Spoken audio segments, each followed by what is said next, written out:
You're a new party, you've standing candidates all across the country. How can voters trust that your councils will be run properly? Look how badly they're being run now. It'd be very hard to do worse. They've all run up the most astonishing debts, massive daily interest payments.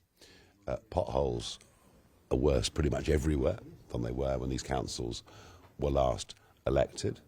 They're spending money on things they shouldn't be spending money on. DEI agendas, climate change agendas, agency staff, whilst pushing a culture of work from home and not being productive. And the people at the top all being paid loads of money as the councils sink deeper into debt. So we are saying local government is broken and we're going to fix it. One of the biggest issues for local voters is crime. Police forces all around the country are strapped for cash and they're having to spend money policing the internet and social media.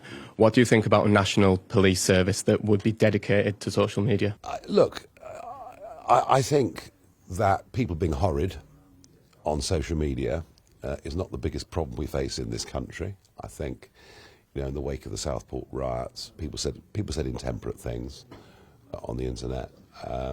Provided what is said is not insightful to violence, we shouldn't worry about it too much. We've got a youth unemployment crisis in the country at the minute. There's about 1 million young people who don't have a job.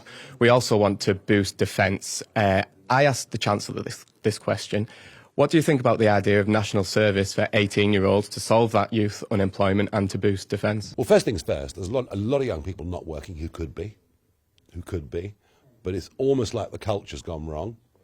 We're not telling people aged 16, 17, 18, do you know what, go and get a job, work hard, make some money, do well. There are no shortcuts in life. You have to work hard if you want to have a good life, unless you inherit a fortune, which doesn't happen to many people. So I think culturally we're getting this wrong. National service, well, you know what, if we were able to put everybody aged 18 as a national service, it would probably do the country an enormous amount of social good.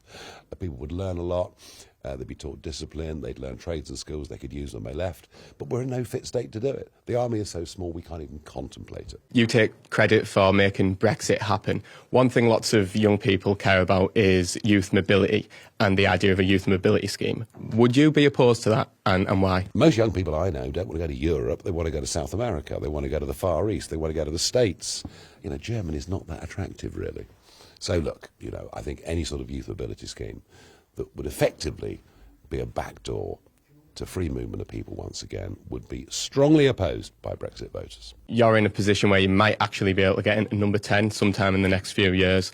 Do you still want rid of first past the post? I don't think the electoral system really works. I think there are three things really. One, first past the post needs looking at. Two, I do think the public should have the right to call referendums on big subjects. If you might get an issue where Parliament's in a very different place of the country, so I do think an element of direct democracy needs to come in. And three, the House of Lords, don't make me laugh, stuff full of party apparatchiks and party donors.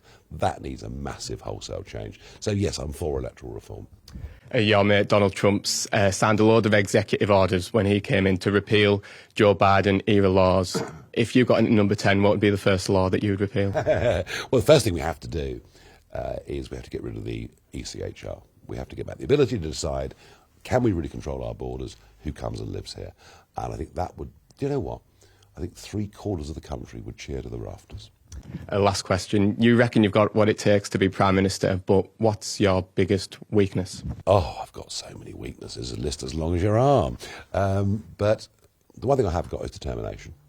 The one thing I have got is the ability to work hard.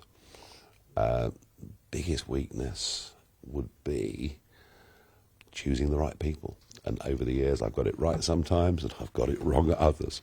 So choosing the right team would be the biggest fear I had.